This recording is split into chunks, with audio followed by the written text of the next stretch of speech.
दोस्तों मेरा नाम अभिषेक है। गवर्नमेंट एम्प्लॉयज़ रिलेटेड एक छोटी सी अपडेट है। देखिए दोस्तों, जो डेनस अलाउंसेस है, महंगाई भत्ता है, वो 4% बढ़ने वाला है अकॉर्डिंग टू AICPIN इंडेक्स या फिर उपभोक्ता मूल्य सूचकांक, जो कि अभी 42 से बढ़ के 46% हो जाएगा।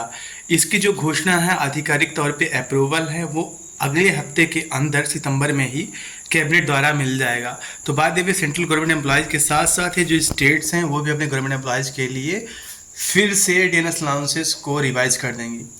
देखिएगा, दूसरी तरफ है क्या कि सिक्किम ने भी पुरानी पेंशन के बारे में बात किया, जिक्र किया। उसके अलावा डेनस अलाउंसेस उसने भी 38 बढ़ा के 42 कर दिया, और इसका जो एरियर्स है फ्रॉम 1 जनवरी 2023 वो भी देने की बात कही है।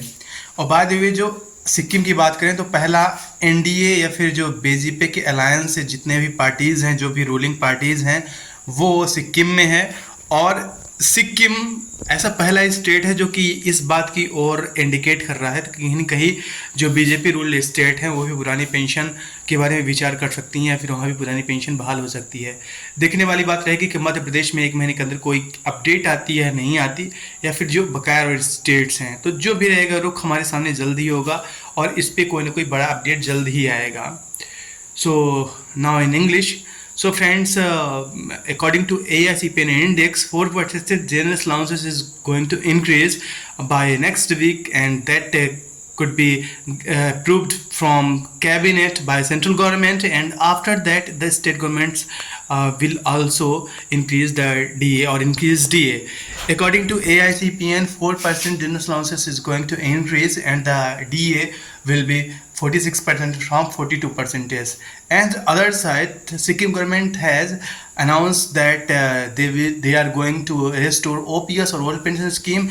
And interesting point is that the ruling government in Sikkim is alliance of NDA, so it can be assumed that maybe BJP, the major party of India, or those states where there is BJP party, those states can also restore OPS, or they can revise or rethink about OPS. So this is a big update. And other side, 4% general allowances from 38 to 40%, 42% has been already increased or announced by the government of Sikkim.